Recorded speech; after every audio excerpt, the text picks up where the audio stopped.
You say no to a request that seems completely reasonable to refuse.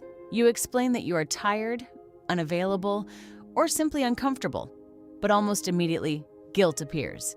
You replay the conversation, listening to your own voice again and again.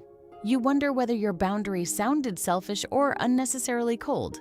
Your hand reaches for the phone, ready to soften what you already said. The strange part is that you know your decision was reasonable, so why does protecting yourself feel like hurting someone else?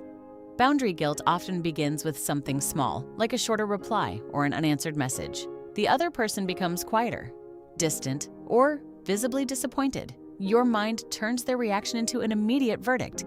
You did something wrong. So, you explain more than necessary and offer compromises you do not really want. Sometimes you erase the boundary completely just to make the guilt stop. Over time, this pattern becomes part of how you see yourself. You become the reliable one, the easygoing one, the person who never creates problems. Those roles may look positive, but they can slowly become invisible rules.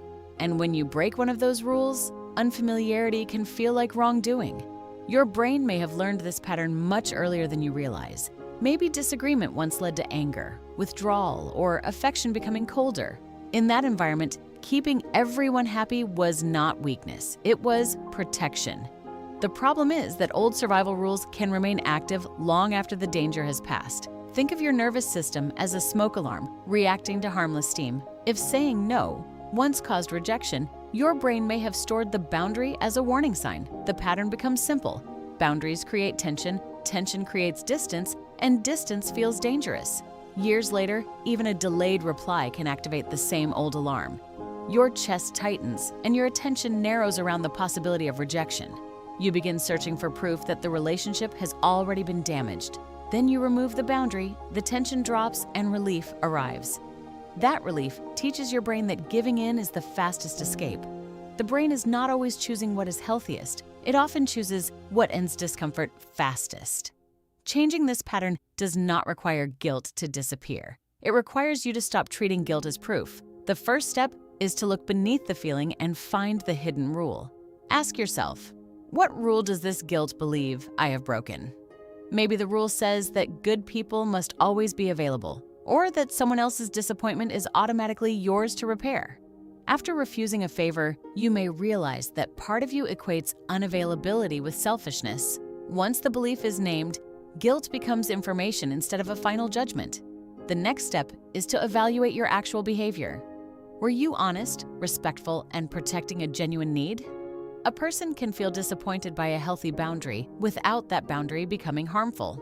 A friend may feel upset when you refuse to lend money, but their need and your financial limit can both exist without either person being cruel. The third step is to delay the urge to repair everything immediately. Wait long enough for your brain to discover that discomfort can rise and fall by itself. When guilt peaks, pause instead of sending another explanation. Watch the feeling soften without removing the boundary.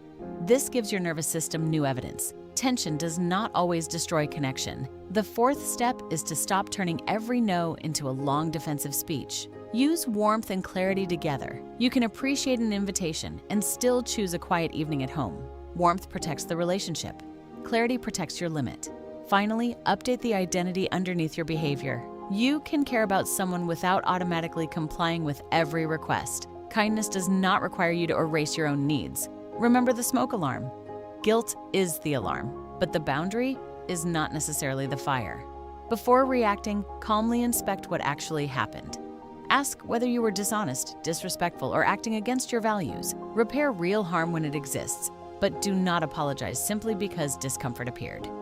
Each respectful boundary helps redraw the map inside your brain. The old map connects disappointment with abandonment. The new map teaches that a healthy relationship can survive limits. Guilt may still appear, but it no longer has to make the decision. A boundary is not the end of connection. It is what allows two people to stay connected without either one disappearing.